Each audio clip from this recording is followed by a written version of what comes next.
അങ്ങനത്തെ ആൾക്കാർക്കൊക്കെ ഇപ്പൊ നമുക്ക് ആഗ്രഹം ഉണ്ടാവല്ലോ, നമുക്ക് നമ്മുടെ പേരൻസിനെ റിട്ടയർ ചെയ്യണം എന്നൊക്കെ, നമുക്ക് അങ്ങനത്തെ ഇപ്പൊ ഇതുണ്ട്. പക്ഷെ അതിന് ചില ആൾക്കാർക്ക് അത് പറഞ്ഞിട്ടുള്ളതല്ല.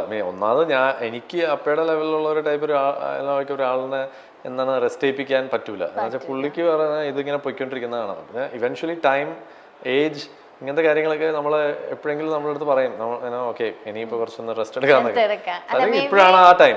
ഇനോവേ കറക്റ്റ് ആയിട്ട് ഒരു പാൻഡമിക്കും വന്നു. സോ പുള്ളിയുടെ ലൈക്ക് ഈസ് ഓക്കെ, ഇത് ആക്ച്വലി ഓക്കെ ഇനിയിപ്പോൾ ഞാൻ എന്താണ് ചില്ല് ചെയ്യാം.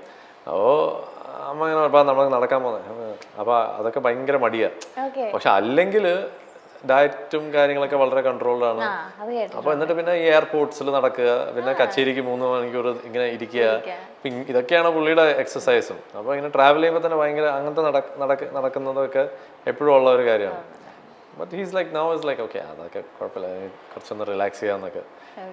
ഒരു മിസ്സിംഗ് മൊമെന്റ്സ് ഒക്കെ ഉണ്ടായിട്ടുണ്ടോ ലൈഫില്? അങ്ങനൊന്നുമില്ല. ലൈക്ക് ഇപ്പൊ ഞാനും എന്റെ ജോലി അത് തന്നെയാണ്. അപ്പൊ അതൊരു അണ്ടർസ്റ്റാൻഡിങ് ആണ്. ലൈക്ക് നമ്മൾ ഇങ്ങനത്തെ ഇതാകുമ്പോഴത്തേക്കും വിൽ ഹാവ് ടു. ഇപ്പൊ എന്റെ പിള്ളേരെ ഞാൻ അതുപോലെ എത്രയോ മിസ് ചെയ്യുന്നു. എൻ്റെ ഒരു ഡിഫറൻസ് എന്ന് വെച്ചാൽ ഞാൻ കുറെ ട്രിപ്സ് പ്ലാൻ ചെയ്യും എങ്ങനെങ്കിലൊക്കെ. ഒരു സമ്മറെങ്കിലും ഇപ്പൊ ഞാൻ അവരായിട്ട് അമേരിക്കയിൽ പോയി, എന്നിട്ട് അവരവിടെ കുറച്ച് നാൾ അവരുടെ കൂടെ ഉണ്ടായിരുന്നു.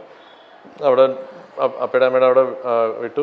അവരുടെ അമ്മ വന്നു, ഞാൻ ഇങ്ങോട്ട് ജോലിക്കും ഇങ്ങനെ ഓരോ ഫംഗ്ഷൻസും അവാർഡ് റെക്കോർഡിങ്സ് ഒക്കെ ആയിട്ട് ഞാൻ ഇങ്ങോട്ട് തിരിച്ചു വന്നു. അപ്പോൾ അവരവിടെ ഇങ്ങനെ കുറച്ച് അങ്ങനെ ഡിസ്നി വേൾഡും അങ്ങനെയൊക്കെ കറങ്ങാനൊക്കെ പോയിട്ടുണ്ട്. സോ അങ്ങനെ നമ്മൾ മാനേജ് ചെയ്യാം എങ്ങനെയെങ്കിലൊക്കെ. ഇപ്പൊ ദാസേട്ടൻ അച്ഛനെ കുറിച്ച് നമ്മൾ പറഞ്ഞുകൊണ്ടിരുന്നേ, വിജയ് ചേട്ടൻ അച്ഛനെ കുറിച്ച് ചോദിച്ചാൽ സെൽഫ് ആയിട്ട് എന്തായിരിക്കും പറയാ? അച്ഛൻ പൊളിയാണ്. അതെ, ഞാൻ പറയാൻ പാടില്ലല്ലോ, എന്റെ പിള്ളേർ പറയട്ടെ, അത് ഞാനായിട്ട് പറയുന്നത് ശരിയല്ല. പക്ഷെ ഞാൻ ഭയങ്കര അറ്റാച്ച്ഡ് ആണ് അവരുമായിട്ട്. ഇമോഷണലി ലൈക്ക് നമ്മൾ എപ്പോഴും സംസാരിക്കുകയും ഞങ്ങൾ അങ്ങോട്ടും ഇങ്ങോട്ടും ഓരോ കാര്യങ്ങൾ ഓപ്പണായിട്ട് പറയും. ഒരു 8 വയസ്സാവുമ്പോൾ ജൂലൈയിൽ ഇളയാൾക്ക്. അപ്പോൾ 14ഉം 8ഉം ആണ്. അപ്പം അവർക്കിപ്പോൾ എല്ലാ കാര്യങ്ങളും ഓപ്പണായിട്ട് സംസാരിക്കാനുള്ള ഒരു ഏജായി. എസ്പെഷ്യലി അമ്മയൊക്കെ. അവിയാൻ കുറച്ചുകൂടെയും ഇപ്പോഴും ചെറുതാണ്, പക്ഷെ എന്നാലും he is also very smart. എല്ലാ കാര്യങ്ങളും വാച്ച് ചെയ്യും, എല്ലാ കാര്യങ്ങളും നോക്കുകയൊക്കെ ചെയ്യും. സോ ദാസേട്ടൻ അവരുടെ കൂടെ ഉള്ളപ്പോ ഭയങ്കര ചൈൽഡിഷ് ആയിട്ട് അതാണ് എനിക്കൊക്കെ അങ്ങനത്തെ പ്രോത്സാഹനമൊക്കെ ഇപ്പോഴാണ് കിട്ടുന്നത് പുള്ളിയുടെ.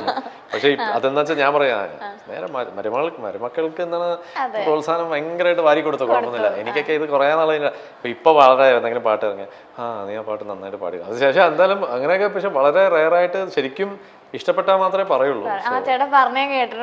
ഇപ്പൊ മാമൻ എന്ന് പറഞ്ഞ റിലീസായ പാട്ട് റഹ്മാൻ സാറിന്റെ, അപ്പൊ അത് ഇറങ്ങി. അപ്പൊ അതിങ്ങനെ എല്ലാവർക്കും ഭയങ്കരമായിട്ട് ഇങ്ങനെ നല്ല റിപ്പോർട്ടായിട്ട് ഇങ്ങനെ പോയിക്കൊണ്ടിരിക്കുക. അപ്പൊ അവിടെ അമ്മ ഇങ്ങനെ വിളിച്ചു, അപ്പൊ വിളിച്ചു, ആ പാട്ട് ഭയങ്കരമായിട്ട് ഇഷ്ടപ്പെട്ടു എന്ന് പറയാൻ പറഞ്ഞു എന്നൊക്കെ പറഞ്ഞ്. എന്നിട്ട് ഞങ്ങൾ വീഡിയോ കോള് സംസാരിച്ചു, ഞാൻ നന്നായിട്ട് പാടിയിട്ടുണ്ട്, കൊള്ളാം എന്നൊക്കെ പറഞ്ഞു. അത് പറയുന്ന വളരെ റെയറാണ്. നമുക്ക് ഭയങ്കര സന്തോഷമായിരിക്കും. നമ്മളതിങ്ങനെ ഓക്കെ കൂടുതൽ എക്സൈറ്റഡ് ആവണ്ട, നമുക്കത് ശീലമായല്ലോ, അങ്ങനെയാണെന്ന് നമുക്ക് അറിയാലോ. ഓക്കെ, അപ്പോ ഈ മ്യൂസിക് ഇൻഡസ്ട്രീനെ പറ്റിയിട്ട് അപ്പൊ എന്തൊക്കെയായിരുന്നു പറഞ്ഞു തന്നിട്ടുണ്ടായിരുന്നത്? ഇപ്പൊ ലൈക്ക് അവിടെ നമുക്ക് ഈ പറഞ്ഞ പോലെ പറഞ്ഞു തരാനൊന്നുമില്ല. ഞാൻ കണ്ടു വളർന്ന കുറെ കാര്യങ്ങളുണ്ട്. പിന്നെ ഞാൻ പറഞ്ഞില്ല, കാലങ്ങളിൽ ഞാനിങ്ങനെ എന്താ ലൈക്ക് എങ്ങനെ ഇത്രയും വെയിറ്റ് ചെയ്ത് ഒന്നും വരുന്നില്ല അല്ലെങ്കിൽ. അപ്പൊ എൻ്റെ അടുത്ത് പറഞ്ഞിട്ടുള്ള ഒരു കാര്യം ഇത് മാത്രമേ ഉള്ളൂ, നമ്മുടെ ഒരു സ്കിൽ, എന്തെങ്കിലും നമുക്കൊരു സ്കില്ലുണ്ടാവും. അതിനെ ഒരാൾ അത് കാണുമ്പോൾ അല്ലെങ്കിൽ അത് കാണണമെങ്കിൽ നമ്മുടെ സ്കില്ല് അത്രയ്ക്കും ഷൈനായിട്ട് നിൽക്കണം. ലൈക്ക് പ്രോപ്പറായിട്ട് നമ്മളത് മിനുക്കി നമ്മൾ ഡിസ്പ്ലേയിൽ വെക്കുമ്പോഴത്തേക്കും കണ്ട് ഇത് വേണം എന്ന് ഒരാൾക്ക് തോന്നണം. അപ്പോൾ നമ്മുടെ ആ പ്രോഡക്റ്റ് പ്രോപ്പറായിട്ട് നമ്മൾ പോളിഷ് ചെയ്ത് ഷൈൻ ചെയ്ത് വെക്കേണ്ടത് നമ്മുടെ ചുമതലയാണ്. I think that was one thing that okay. അപ്പോൾ നമ്മൾ ഇപ്പോൾ പറഞ്ഞ നമ്മളൊരു യൂഷ്വലി എന്താ പറയുക, ഇൻസ്റ്റാഗ്രാമിൽ നമ്മൾ കാണുന്ന കുറേ പോസ്റ്റുകളാണ് മൗണ്ടൻ സക്സസ് എന്ന് പറഞ്ഞിട്ട് വെള്ളത്തിന് മുകളിലുള്ള ഇത്രയുള്ളത്. പക്ഷേ ഇത്രയൊക്കെ ഉണ്ട് hard work, difficulties, ups and downs, എന്താണ് ഫ്രസ്ട്രേഷൻസ്, എന്താണ് എത്രയോ കാര്യങ്ങൾ അതിൻ്റെ പുറകിൽ, ആരൊക്കെ അതിൻ്റെ കൂടെ ഉണ്ടെന്നുള്ളതൊക്കെ. അപ്പോൾ അതൊക്കെ ബാക്കിലാണ്. അതൊക്കെ ബാക്കിലുള്ളത് എത്രയോ പേര് കാണില്ല. എല്ലാവരും വിചാരിക്കാം യേശുദാസ് സുഖമല്ലേ, എന്താണ് നല്ല ചാൻസ് കിട്ടുന്നുണ്ടാവും, എന്താണ് എപ്പോഴും ബ്രേക്ക് കിട്ടുന്നുണ്ട്, അല്ലെങ്കിൽ വണ്ടി മേടിച്ചു കൊടുക്കാൻ അച്ഛനുണ്ട്, ഇങ്ങനത്തെ കാര്യങ്ങളൊക്കെ. അതൊക്കെ സിമ്പിൾ തിങ്സ്. അതൊക്കെ നമ്മൾ ഇരുന്ന് ആലോചിക്കാൻ പോയി കഴിഞ്ഞാൽ വിവോണ്. ഞാൻ ഇതൊക്കെ പറയുന്നത് only because that is what most people like ഈ ഒരു നല്ലൊരു വലിയൊരു അച്ഛനുള്ള ഒരു ആൾക്കാർക്കൊക്കെ ഫേസ് ചെയ്യുന്നത്. ഇപ്പുറത്തെ സൈഡിൽ they talk about nepotism and അങ്ങനത്തെ കാര്യങ്ങൾ ഓൾസോ. ബട്ട് ഇതിൻ്റെതായിട്ടുള്ള ഡിഫിക്കൽട്ടീസ് ഇതിനുമുണ്ട്, അതിൻ്റെതായിട്ടുള്ള ഡിഫിക്കൽട്ടീസ് അതിനുമുണ്ട്. So it's part of life. അല്ല ഇപ്പൊ ദാസേട്ടൻ തന്നെ പറഞ്ഞിട്ടുണ്ട് കഴിവുള്ളവനെ അംഗീകരിക്കണം. അത് എല്ലാരും പറയുന്ന കോമൺലി പറയുന്ന ഒരു കാര്യമാണ്. അപ്പൊ ദാസേട്ടൻ എടുത്തു പറഞ്ഞൊരു കാര്യമാണ് കഴിവുള്ളവനെ നമ്മൾ അംഗീകരിക്കണം എന്നുള്ളത്. പക്ഷേ ഇപ്പൊ ചേട്ടൻ നേരത്തെ ഇപ്പൊ നമ്മൾ സംസാരിച്ചിരുന്ന പോലെ കഴിവുള്ള ഇപ്പൊ ദാസേട്ടന്റെ മകനാണെന്നുള്ള ഒരു അംഗീകാരത്തിലുപരി അങ്ങനത്തെ കാര്യങ്ങൾ ചേട്ടൻ ഫേസ് ചെയ്തിട്ടുണ്ടോ? ആ ദാസേട്ടന്റെ മകനാണെന്നല്ലാതെ വേറൊരു സൈഡിൽ നിന്ന് ഞാൻ ആലോചിച്ചിട്ടില്ല. പക്ഷെ അങ്ങനെയൊക്കെ സംഭവിക്കുകയാണെങ്കിലും ഇറ്റ്സ് ജസ്റ്റ് ടൈം. ഓരോ സമയത്ത് നമുക്ക് എന്തെങ്കിലുമൊക്കെ ഫേസ് ചെയ്യാനുള്ളത് നമ്മൾ ഫേസ് ചെയ്യുന്നു. And it's just that's it. Like നമുക്ക് അതിനെപ്പറ്റി കൂടുതൽ ചിന്തിച്ചുകൊണ്ടിരുന്നാൽ യു കാൺ ലിവ്. ലൈക്ക് ചിന്ത ഇല്ല എന്നല്ല ഞാൻ പറയണം, ചിന്ത ഉണ്ടായിട്ടുണ്ട്. പക്ഷെ sometimes you just put it aside and then you just focus on just enjoying and just enjoying life. അങ്ങനെ മുന്നോട്ട് ഇങ്ങനെ കൊണ്ടുപോവുക.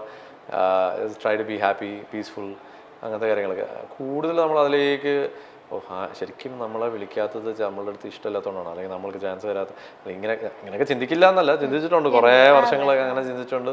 ഈവൻ ഈ ഇടയ്ക്കും പോലും ചില പാട്ടുകൾ നമ്മൾ പാടാൻ വേണ്ടി നമ്മളെ വിളിക്കുമ്പോൾ നമ്മൾ മനസ്സിലായിരിക്കും നമ്മളെ വിളിച്ചത് ഓക്കെ. ഇപ്പോഴും റീസെൻ്റ്ലി ഇറ്റ്സ് ഹാപ്പൻ. നമ്മൾ പാടാൻ വേണ്ടി വിളിച്ച് അത് പാടിക്കഴിഞ്ഞ് നമ്മുടെ ഇൻഡസ്ട്രിയിലെ ഒരു ഏറ്റവും വലിയൊരു കുഴപ്പം, നമ്മുടെ എന്ന് വെച്ചാൽ മലയാളം മാത്രമല്ല, ജനറലി സിനിമ ഇൻഡസ്ട്രിയിലുള്ള ഏറ്റവും വലിയ കുഴപ്പം ഐ തിങ്ക് എസ്പെഷ്യലി ഇന്ത്യയിലാണെന്ന് തോന്നുന്നത്. ജനറലി നമ്മുടെ ഒരു കൾച്ചറിൻ്റെ ഒരു കുഴപ്പമാണെന്ന് തോന്നുന്നു. മേ ബി അതൊരു not in a negative way. അപ്പോൾ ജനറലി നമ്മൾക്ക് ഒരാളുടെ അടുത്ത് തുറന്നൊരു കാര്യം പറയാൻ ഭയങ്കര ബുദ്ധിമുട്ടാണ് ഈ ഇൻഡസ്ട്രിയിൽ പൊതുവെ. അപ്പോൾ ആ പാട്ട് നിങ്ങളുടെ വോയിസിൽ നമുക്ക് ട്രൈ ചെയ്യണമെന്ന് ആഗ്രഹം ഉണ്ടായിരുന്നു, പക്ഷെ അതങ്ങോട്ട് സെറ്റായില്ല. ഇങ്ങനെ പറഞ്ഞാൽ ആക്ച്വലി നമുക്ക് ഓക്കെ കൂൾ ഫൈൻ യുനോ, അല്ലാണ്ട് വെറുതെ കുത്താനോ അല്ലെങ്കിൽ എന്താണ് ഒട്ടും പറയാണ്ട് എന്നിട്ട് പാട്ട് അങ്ങോട്ട് മാറ്റി വേറെ ആരെങ്കിലും എത്രയോ പ്രാവശ്യം സംഭവിച്ചിട്ടുണ്ട്. ഞാൻ സ്ക്രീനിൽ ഇങ്ങനെ ആ പാട്ട് വരും എന്ന് വിചാരിച്ച് ഇങ്ങനെ നിന്ന് ലൈക്ക് ഫസ്റ്റ് 5 ഇയേഴ്സിലൊക്കെ തമിഴിലൊരു പാട്ട് ഇതുപോലെ ഒരു ഐ തിങ്ക് പ്രഭുദേവയുടെ ഒരു പടത്തിന് വേണ്ടി പാടിയത്. അപ്പോൾ ഞാൻ അങ്ങനെ അത് വരും എന്നിങ്ങനെ വിചാരിച്ചിട്ടുണ്ട്. സഡൻ നോക്കിയപ്പോഴത്തേക്കും വേറൊരു വോയിസ്. അപ്പോൾ ഞാൻ അറിഞ്ഞു പോലും ഇല്ല. ലൈക്ക് അന്നൊക്കെ ഭയങ്കരമായിട്ട് ഹേർട്ടായി, ഇതെന്താ ഇങ്ങനെയെന്നൊക്കെ. പിന്നെ you get use to that. And പിന്നെ ഇറ്റ്സ് ലൈക്ക് ഓക്കെ, നമ്മൾ എക്സ്പെക്റ്റഡ് ആണ് ഇങ്ങനത്തെ കാര്യങ്ങൾ നടക്കും എന്നുള്ളത്. അപ്പോൾ ഈവൻ ലൈക്ക് ഇപ്പോൾ ഈ ഇടയ്ക്ക് ഞാനൊരു വേറൊരു സ്ഥലത്തൊരു ടോക്കിന് വേണ്ടി ഇന്ത്യ ടുഡേയുടെ ഒരു ടോക്ക് ട്രിവാൻഡ്രത്ത് CM ഒക്കെ ഉള്ള ഒരു വേദിയിൽ നടക്കുകയാണ്. അപ്പോൾ അവിടെ ഇങ്ങനെ ഒരു സംസാരമൊക്കെ. അപ്പോൾ ഞാൻ ഇങ്ങനെ പൊന്നിയിൻ സെൽവനിൽ അഭിനയിച്ച എക്സ്പീരിയൻസിനെ പറ്റിയൊക്കെ പറഞ്ഞുകൊണ്ടിരിക്കുകയായിരുന്നു. ഭയങ്കരമായിരുന്നു. അത് ഇങ്ങനെ എന്നെ സണ്ണായിട്ട് വിളിച്ചു. എൻ്റെ സെക്കൻഡ് ഫിലിം പടൈവീരൻ്റെ ഡയറക്ടറാണ് ഇങ്ങനെ കണക്ട് ചെയ്തത്. അപ്പോൾ പുള്ളി അതിൽ അസോസിയേറ്റ് ആണ്, അവർ അസിസ്റ്റൻറ്റ് ഡയറക്ടറാണ്.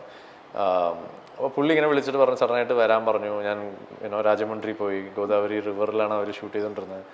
ഞാൻ അവിടെ ചെന്നിട്ട് ക്യാരവാനിൽ വെച്ചിട്ട് എൻ്റെ അടുത്ത് മേക്കപ്പ് ടെസ്റ്റ് ഒക്കെ ചെയ്യാൻ വേണ്ടി. അപ്പോൾ എൻ്റെ അടുത്ത് വിളിച്ച് പറഞ്ഞു ഞാൻ ചെല്ലുമ്പോൾ തന്നെ ചിലപ്പോൾ മുടി ഷേവ് ചെയ്യും, ലൈക്ക് മുടി പറ്റ അടിക്കേണ്ടി വരും, താടി ഒന്നും ചെയ്യരുത്, താടി ഇങ്ങനെ വെക്കണം, ഓക്കെ ആണോ എന്നൊക്കെ ചെയ്യാം. ഓക്കെ എന്ന് പറഞ്ഞു. അപ്പോൾ അവിടെ പോയി അതൊക്കെ ചെയ്തു. അപ്പോൾ ഇത് കഥയായിട്ട് ഞാനിങ്ങനെ പറഞ്ഞു. എനിക്ക് ഭയങ്കര ഇതായിരുന്നു. ഞാനൊരു ബസ് കട്ട് ചെയ്തു, താടി ചെയ്തു, ബസ് ലൈക്ക് ഇങ്ങനെ മൊട്ടയല്ല പക്ഷെ ബസ് കട്ട് ചെയ്തു, താടിയും അപ്പോൾ ആർമറും ഇങ്ങനത്തെ കാര്യങ്ങളൊക്കെ എല്ലാം ഇട്ട് ടെസ്റ്റ് ചെയ്തു.